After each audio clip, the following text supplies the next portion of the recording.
Well, hello and welcome. My name is Chris Nowacki, the Assistant Director for University-Wide Alumni Engagement and Events in the Harvard Alumni Association. I'm thrilled to serve as your moderator for today's fantastic program. Today's session is Getting Serious About Diversity in the Workplace with our featured speaker, Professor Robin Ellie. Robin, the virtual floor is now yours. Thanks, Chris. I want to start off today by first dismissing some of the common myths about diversity and the benefits that firms can derive from it, because I do think that these myths are getting in the way of organizations actually being able to move the needle on diversity, by which I mean not just hiring a more gender and race diverse workforce across functions and hierarchical levels, but also developing and retaining and promoting that diversity. So you've all heard statements like these, I'm sure. A diverse board brings value to a company and its shareholders. A diverse company increases its market share, and when women are at the table, everything gets better: the discussion, the decision making, the company overall.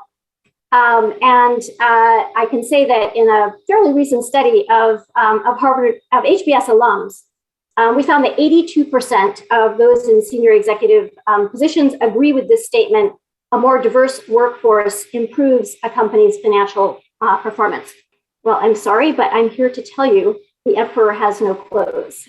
Diversifying a board is not going to make a company more profitable. Those studies are all correlational, and you can't infer causality from correlation.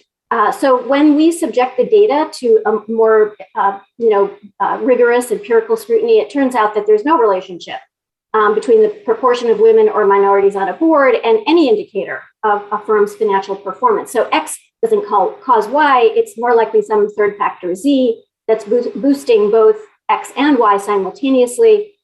And when we take Z into account, the correlation goes away. So what is Z? Well, research suggests it's probably something like industry size or firm size or some other factor that's correlated both with the number of women and minorities on boards on the one hand and with the firm's performance on another. But I mean, really, if you think about it, does it really make sense that swapping out 3 white men for, say, 3 white women? Because that's what we're talking about here. The number of women on boards largely varies from a low of 0 to a high of 3. Does it make sense that that change in board composition could really make a difference to bottom line firm performance across enough firms to warrant driving that conclusion? I don't think so. Ditto for more race and gender diversity in the company more broadly. And while it may be that bringing women and other underrepresented minorities to the table could lead to better decision making, it is by no means a guarantee. It turns out that certain conditions need to be met for that to happen, but those conditions, in fact, are rarely met. But benefits do accrue from diversity under the right conditions. And the question really is, what are those conditions? So this is the question that my colleague David Thomas and I set out to address in our research, some 30 years ago. And after studying many companies and many teams, we came to this conclusion. The key condition is learning. We found that race and gender diverse teams that were using their cultural differences as a resource for learning were more effective relative to homogeneous teams or diverse teams that didn't learn from their differences. And in fact, the teams that were diverse and not learning from their differences underperformed relative to homogeneous teams. So the teams that were learning from their differences were tapping into the fact that aspects of team members' identities, like race and gender, ground them in different kinds of experiences in the world. And those different experiences sometimes shaped the way they approached the team's work. For example, how they went about business development, or how they managed teams, or how they approached decisions or problems. And people from traditionally underrepresented groups can also have systematically different experiences at work. So different from the experiences of white men who tended to occupy the positions of power and status. And I'm going to borrow here from Lanny Guinier's metaphor of the miner's canary.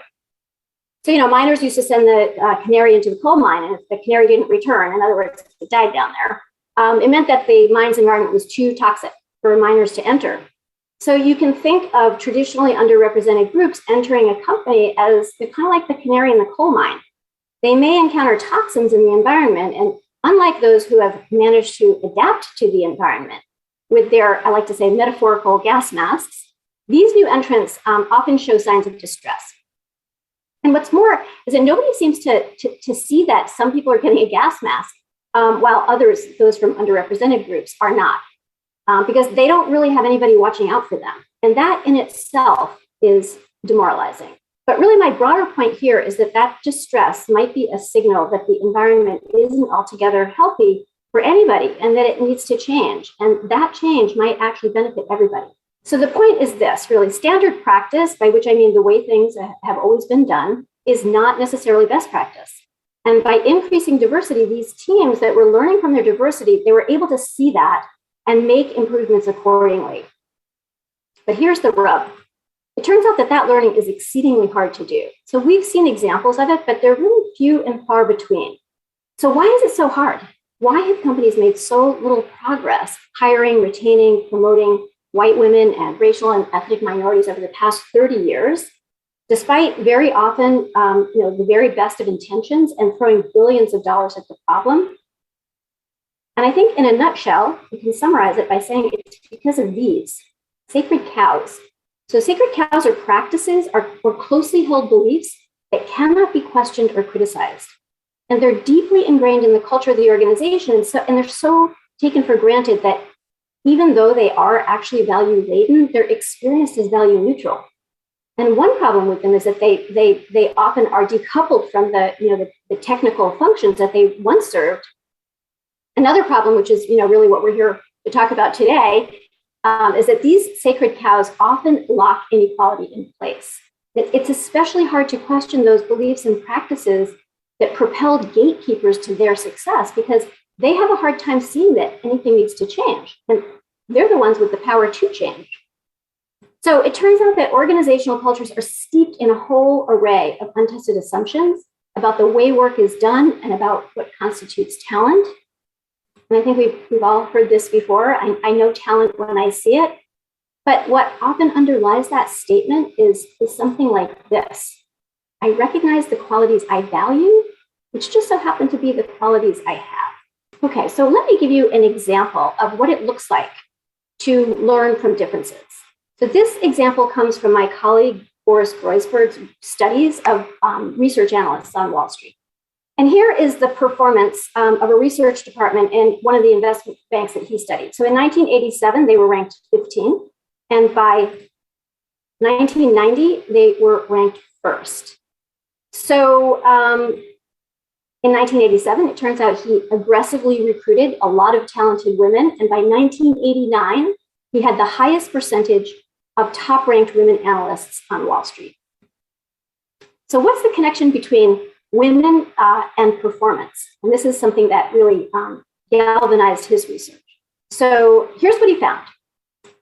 Relative to men, women were having a more difficult time building an internal network. They had fewer mentors, and they were neglected by colleagues, in particular by these high-status institutional sales force.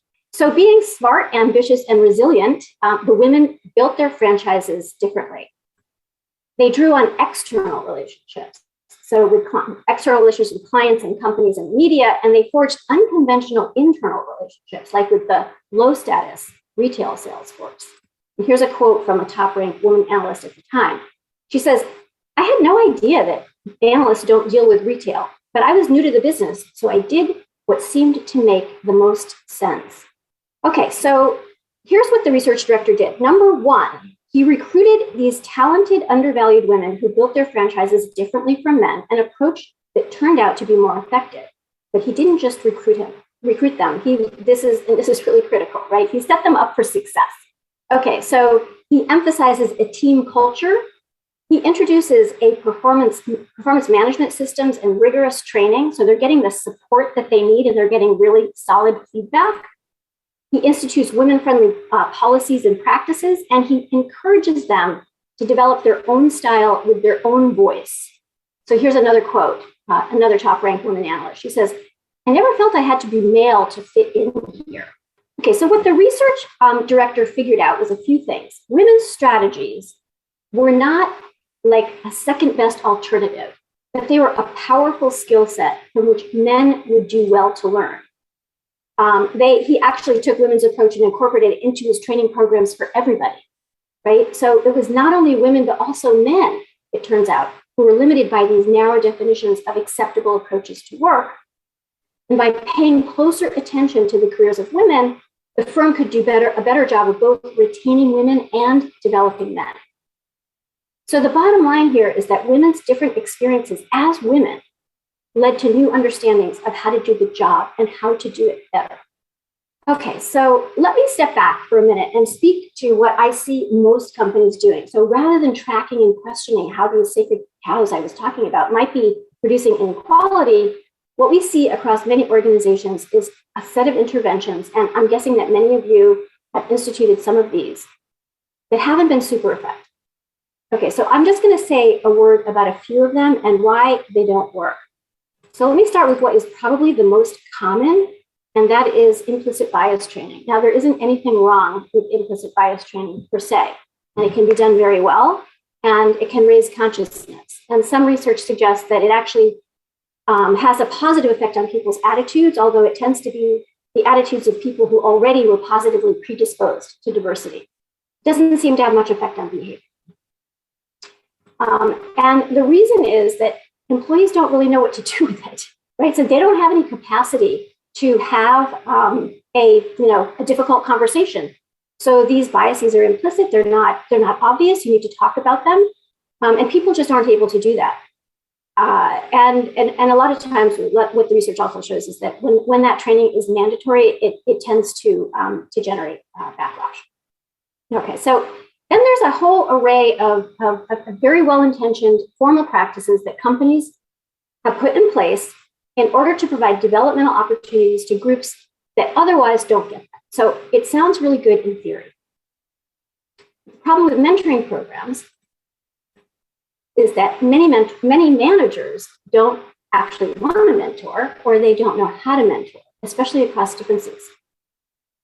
So the fact is that most white people, for instance, don't have significant, meaningful relationships with people of color. And so, for example, white mentors, they need to establish relationships with their mentees of color. And that means, in part, coming to an agreement about how race figures in that mentee's experience at work and whether race is on or off the table for discussion.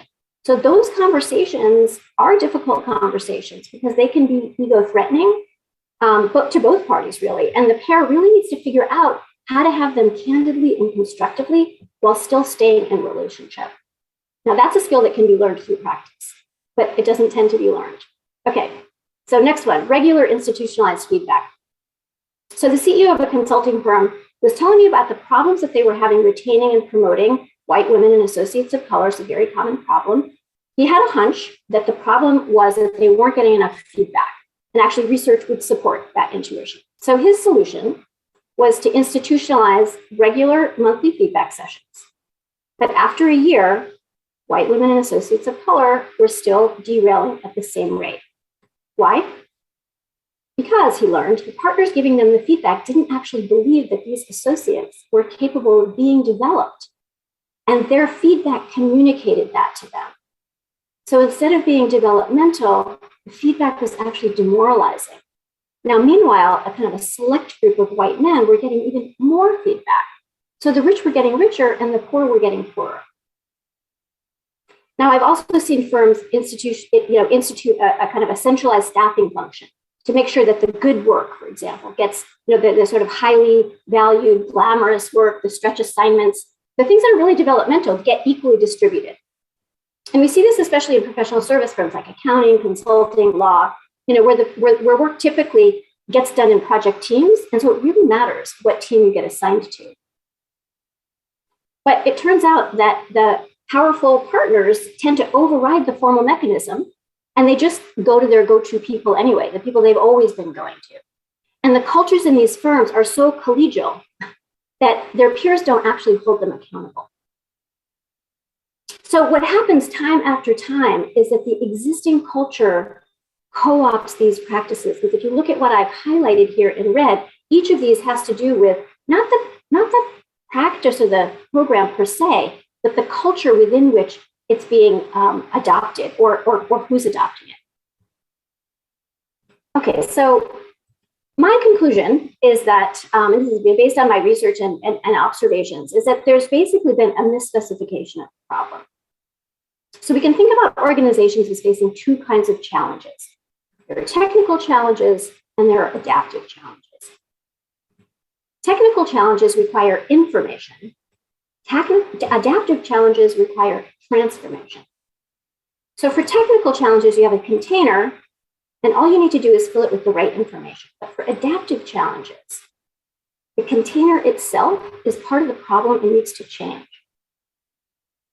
So technical challenges have quick, easy solutions, and you can just change the practice. And what we've seen, that those are the examples that I gave, is that that's the approach that most companies have taken to DEI.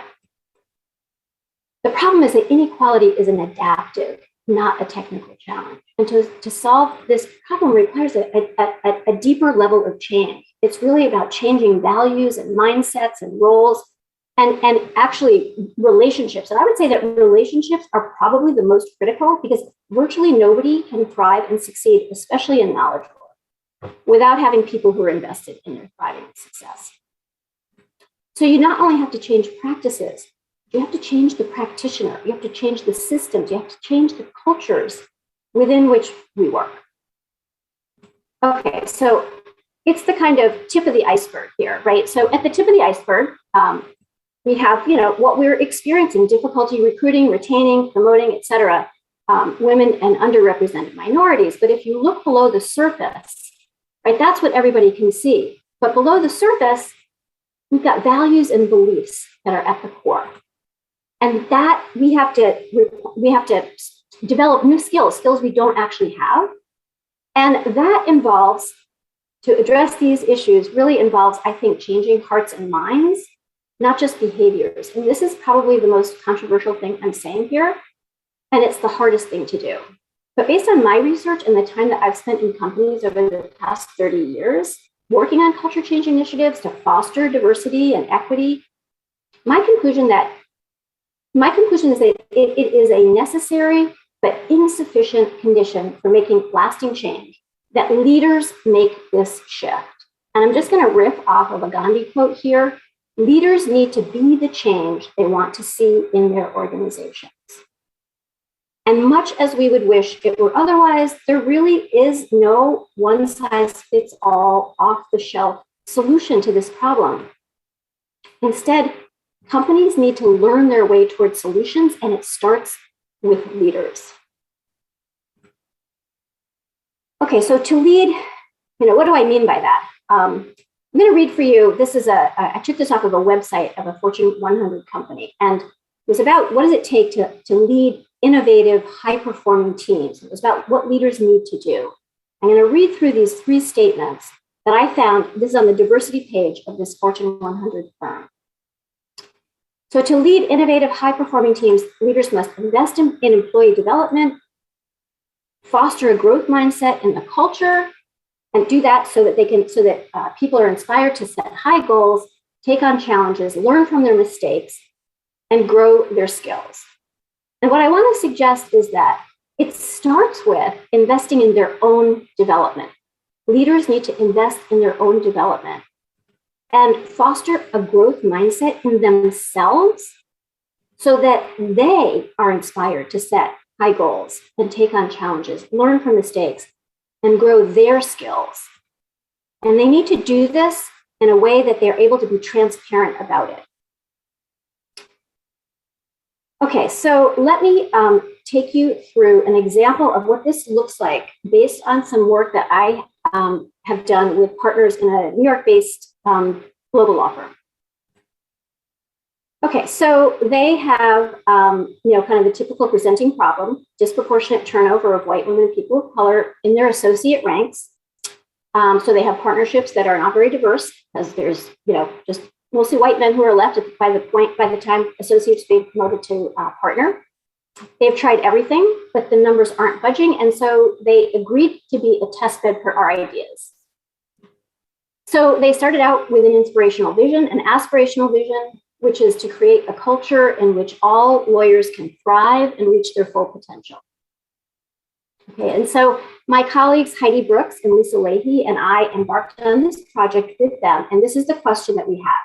What does it take to shift from an assessment-oriented culture to a learning-oriented or growth mindset culture in order to advance this aspirational vision? So let me give you a sense of what life looks like in an assessment-oriented culture, and I'm curious to know whether any of these quotes, so these are from interviews that we did with associates, curious to know whether this resonates for any of you. So one element of life in an assessment-oriented culture is that people are written off early. And these are the kinds of quotes that we get from associates. They say, if they don't like something that someone's doing, they just write them off instead of addressing it or trying to develop what might be a simple fix. They're not telling you what you could have done better. They're just sending the work to somebody else to do, and they're doing it themselves. So once they get written off, that feedback is basically non-existent or not. The feedback they do get is basically non-existent or it's not actionable. So here's another quote. If no one says it's bad, I assume it's okay. I try to read the body language. Or to just get something like, you should do better at walking a witness back into the corner. It's really vague. I could Google how to interview witnesses and see that, try to get them in a corner. And another one, I'm much more likely to get feedback when things are going well, not when they aren't going well. They want to avoid an awkward situation. And that's something that we know from research is much more likely to happen to women and people of color. So women, for example, tend to get vague positive feedback. And when they get negative feedback, it's not actionable. Okay, so how does an assessment-oriented culture exacerbate inequality? And I want to share with you again some quotes, and this was from a focus group that I did with 2 senior women associates in this firm and 1 man they're all senior, like 6th or 7th year associates. So here's how the conversation went. The first woman says, when you're up for a partner, they say you need to do a deposition and they want to look at it, but those opportunities don't often come up. So you can't tell everybody to just go get that experience. And then the guy says, but those things only matter when they want them to matter.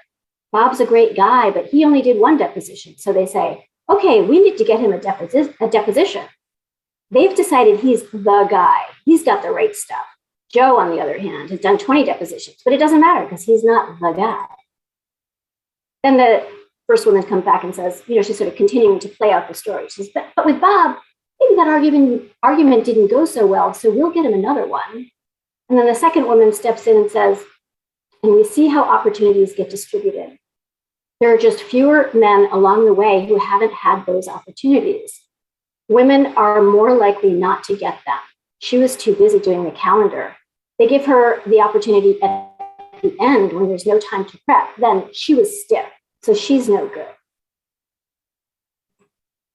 Okay, so let me show you what the work of 1 senior partner in this firm looked like when he made a commitment to see how he might have been inadvertently contributing to the problem. So I'm presenting this here because I'm talking about really the work that leaders need to do. They need to be that change that they want to see. Okay, so here, if you know the work of my colleagues, Bob Keegan and Lisa Leahy, you're going to recognize the framework that I'm going to present. All right. So first thing he does is he sets an improvement goal and what he wants to get better at. Now remember, this is in a context where the firm has this mission of undertaking this culture change initiative to create a culture where all lawyers can thrive and reach their full potential.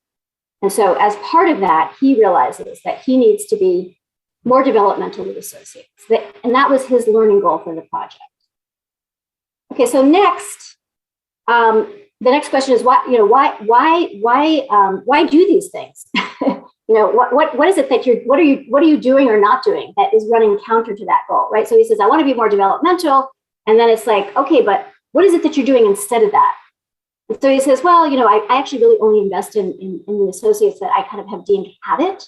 That is, they have the sort of cultural attributes that have been ordained as special and extraordinary. And he quickly writes off those who don't. He also avoids actually giving feedback. So then the question is, Why do you do these things if your goal is to be more developmental? And this is where it gets really interesting, because there's quite a bit of soul searching at this point. And this is what he came up with, and I'm going to read the quote. He says, "We perpetuate this mythology. We create this idea that either you have it or you don't, which perpetuates the notion of how special and extraordinary we are. There are talented associates and they rise to the top, period. But if I'm honest with myself, what that allows me to do is believe I'm super special, that you need to be super special to be a partner with, this firm that he's at. But it's a myth, and it's part of the reason we only want to work with talented associates. It props us up too, makes what it takes to do this job very special and unusual. So this is what we call his competing goal. This is the goal that competes with his goal of being developmental with associates. He wants to prop himself up as special and extraordinary. And here's the assumption that holds that competing goal in place. If I invest in people who deviate from the firm's image of special and extraordinary, I'm going to undermine my personal sense of how special I am, and I'll undermine the firm's status and prestige. So as part of the change process, he creates a small test of that assumption. And the next time he has an opportunity to develop an associate of color, instead of writing this associate off, who he had already kind of written off, right? Doesn't have fire in the belly. He puts her on a case and he treats her as if she's a superstar, and he provides her with the kind of support that he'd give a superstar. And the associate knocks the ball out of the park, and this blew this partner away. And then she stands up at a firm town hall meeting, and she says how great the firm is and how developmental it is and how much she appreciates her experience there. So far from confirming his assumption, it was really a win-win-win for everybody, him, the firm, for her. So what he learned from this experiment is that he isn't so good at identifying talent, right? Because remember, he had written her off in the first place. And the only reason he decided to pull that back and do something different is because he was involved in this project. He's like, okay, here's an opportunity for me to test that assumption. And it turns out what he learns is that talent doesn't always present itself like his did. And in developing this young person, he actually feels pretty good about himself. And the firm's status actually hasn't suffered. Now, importantly, this work didn't take place in a vacuum. So this firm had pulled together small groups of partners globally to work together weekly to identify how some of these more kind of unconscious dynamics were undermining their ability to promote and retain associates who are members of underrepresented groups. So this is the kind of, an example of, like, I think the kinds of steps that the leadership needs to take in order to tackle the problem of inequality if they undertake that problem as an adaptive challenge. Okay, so in conclusion, let me just leave you with a few thoughts about what it's going to take, I think, to move the needle on our DEI goals. So there's three things. There's leadership, relationships, and continuous learning. So leadership. As I said before, probably many times, change has to start at the top. Leaders are the stewards of their organization's culture, so they set the tone, they set the vision, and it needs to be an aspirational vision, not we need to get rid of our biases, but instead thinking through, why do we need to get rid of them? Why do we care? What is at stake here? And leaders need to have a clear vision about that, and they need to articulate it often. Next thing is relationships, and I've already talked about this. Most leaders in predominantly white organizations, they tend to be white and they tend to be male, and they don't tend to have high quality, meaningful relationships with people who are different from them. I think that to make progress, we need to work on creating those kinds of relationships where we can really have candid conversations, and most importantly, where the senior leadership of the company and other kind of dominant group leaders and people generally become invested in the well-being of people who are different from them. And the last thing is collective learning. So what I'm really talking about here is developing communities of practice which we usually think of as, a community of organizations that come together to work on a problem. But a community of practice can be a community inside an organization as well. And I think that's what these guys were doing at this law firm, and the partners were coming together for this kind of learning opportunity. So it's a group of people who come together to tackle what I would call an adaptive challenge.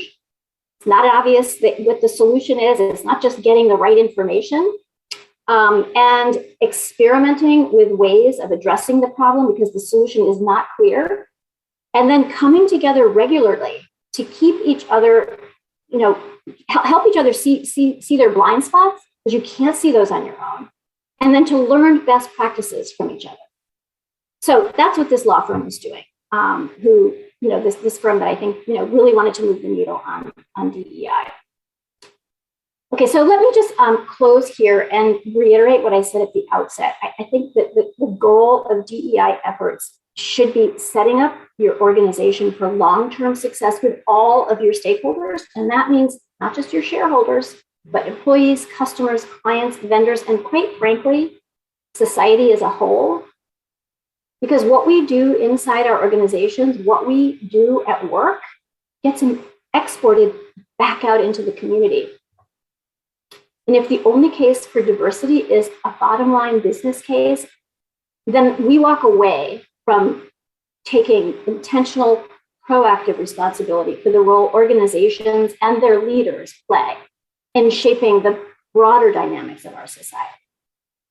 So don't trade human dignity for dollars. It's way too high a price. Robin, that was fantastic. Thank you so much for this presentation. So I wanted to start off with one question that we got at the end, but we started off your presentation about existing organizational culture or the concept of sacred cows being roadblocks to DEI work. How do we move these cows to different pastures and bring in new ones that don't block the roads as much? I don't think it's going to happen without the support and commitment of senior leadership. We are talking about culture change here. And I've never seen a culture change initiative around anything that works without the senior leadership being invested. Then it's really a matter of really understanding what is the existing culture and where are the sacred cows. And that's not easy because, it's really questioning these taken for granted truths and being willing to do that. I think that's very, very hard to do. And so therefore there has to be a real commitment, and there isn't going to be a real commitment if there isn't a really good, well-articulated, compelling reason why.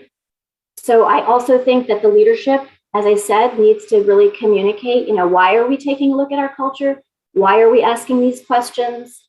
And to articulate that over and over and being really clear about that. And, and it's going to be, the sacred cows are obviously going to be different in different organizations, different industries.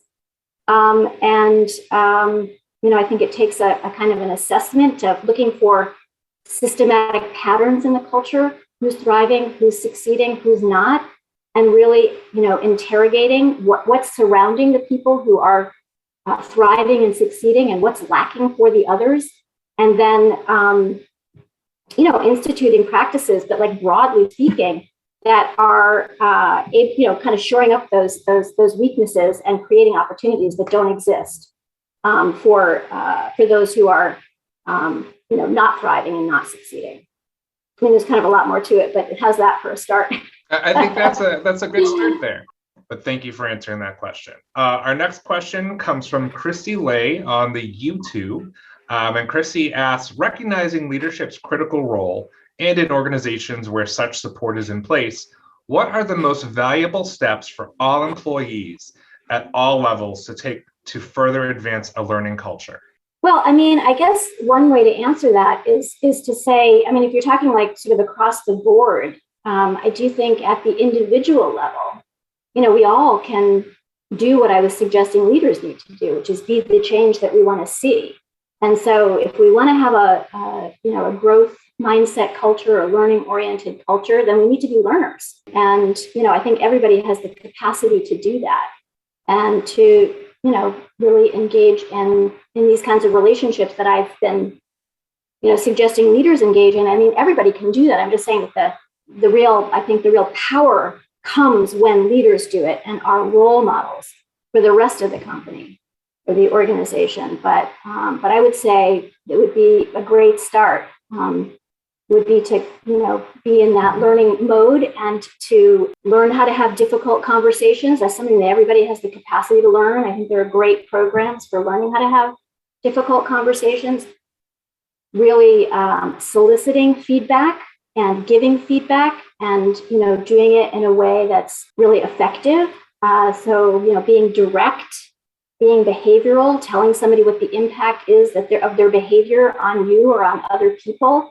So there's feedback and then there's feedback. And I think all of these things are things that individuals can be doing as well as leaders. So I guess that's where I'd say to start.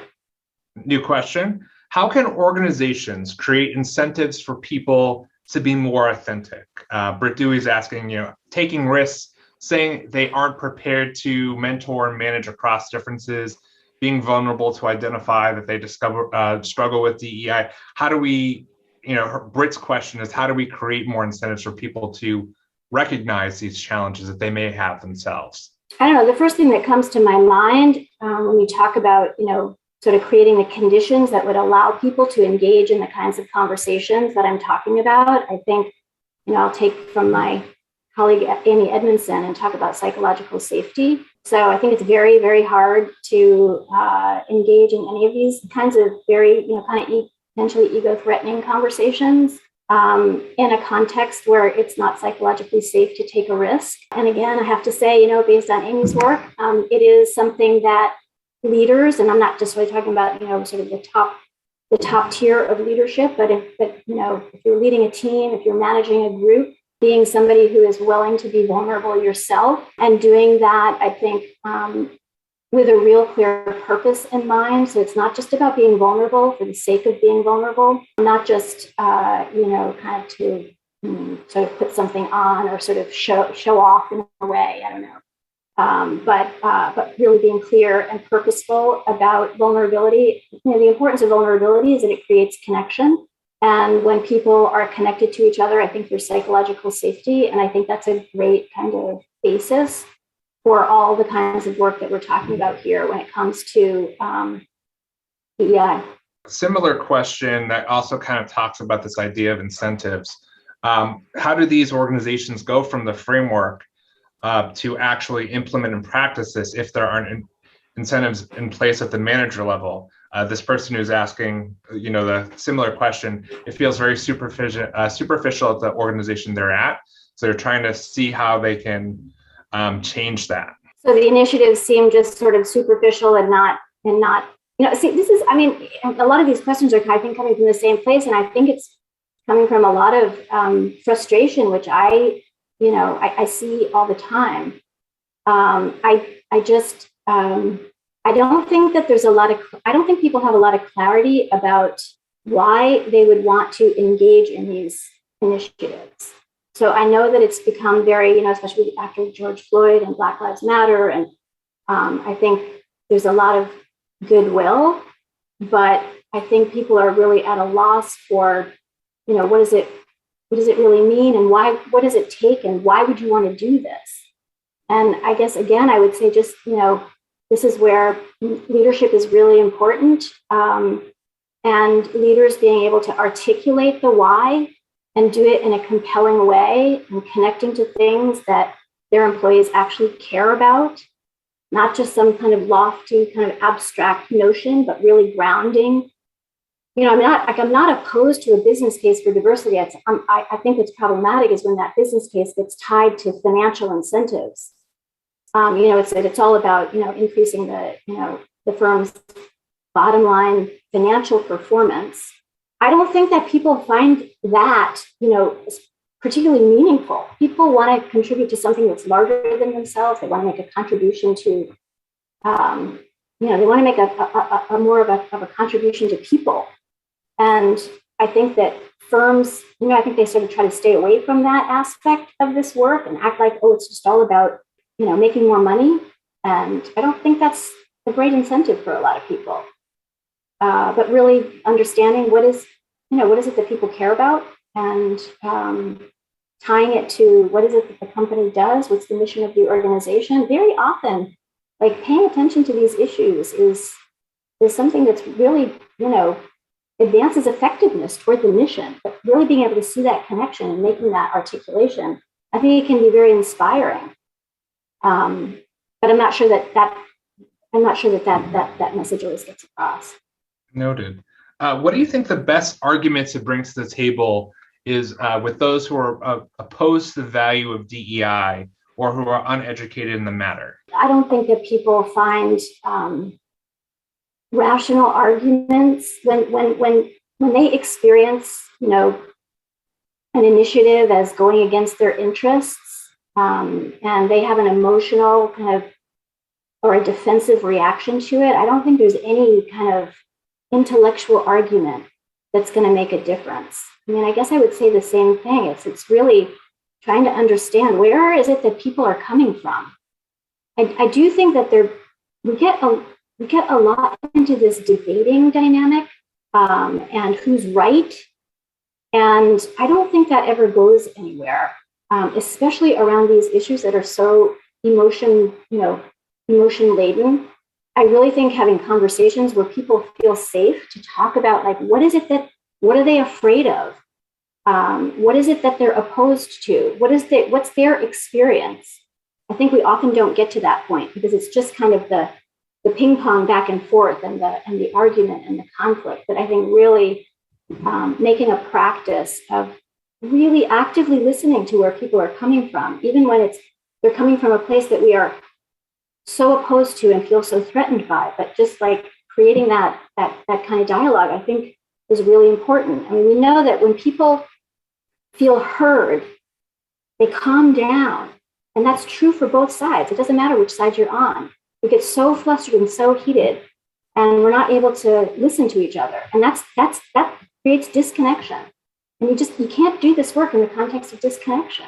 So true. We have time for a few more questions. So the next question comes from Kevin Mosley in YouTube, one of our alums. Would you recommend that orgs develop a culture of coaching to facilitate development and psychological safety in order to enhance their DEI performance? I think coaching means different things in different companies. I am a big proponent of giving people the kind of support that they need, in order to, really have an experience of work that's fulfilling and growthful. I think that's what people really want. I think coaching can be great. I think what is a problem is when coaching is used and experienced as a kind of remediation for certain groups. So I know some companies are like, oh, we need to get coaching for our women because they're not good negotiators or whatever. And I think that can be demoralizing. So I don't favor that kind of intervention. But I do think that giving people just, the support and the capacity to get feedback and, to have a place where they can, really explore what their experiences and learn from it, I think is a great thing. So I think it'd be very useful. I really appreciate the approach you're exposing is coming from the question. It really resonates with them. If they wanted to join forces as a consultant for an organizational development group, et cetera, what's the best way to find these consultants or these organizations to pair up with? I don't know any off the top of my head, but I guess I would say, I would be very interested in interviewing a lot of different entities who say that they do this work and understanding, what it is that they offer. I would be a little reluctant to sign on for consultants who have these kind of quick fix, technical fixes that I was talking about. I just don't think that there is a one size fits all. And anybody who's trying to sell that to you, I think is probably not going to be very effective. But a consultant that's really willing to work with you and really help you understand what the culture is and how people are experiencing it, and working with giving feedback to the to the organization and learning and trying things, experimentation. That's the kind of process that I think would be advantageous. And I just don't know who does that kind of work, but I'm sure there are some. Last question for you, and it's kind of 3 questions in one, but I figured it was worth ending on. How do you get inclusion right? What does success look like? And how do we know how much is enough?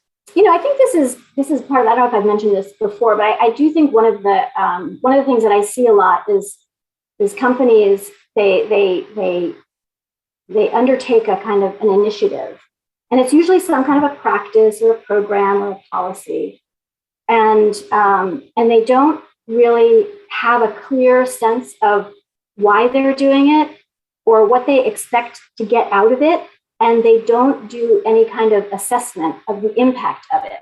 And so I think this question of like, what is inclusion or how do you define it? I think that's where the definition comes. It's like, what is it that you're trying to achieve? I think inclusion is, I think you've got a fully inclusive culture when there are no systematic patterns to who's thriving and succeeding by function, by hierarchy, and you start to see, proportional representation of a lot of different groups across those different areas. It's like, where are people at, and how are they thriving?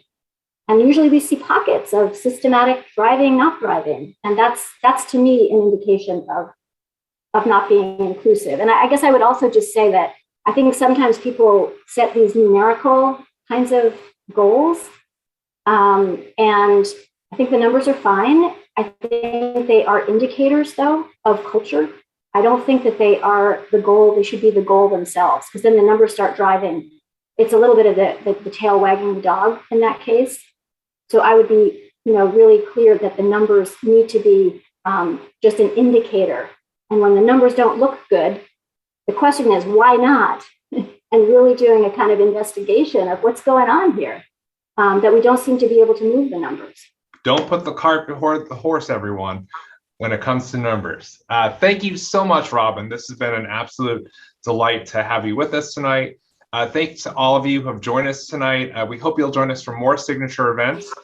Information on upcoming events, as well as recordings of past ones, can be found at vpal.harvard.edu/vpal events. So with that, I will say good night, everyone. Thank you for being part of the conversation, both here in Zoom and on YouTube, and we will see you next time.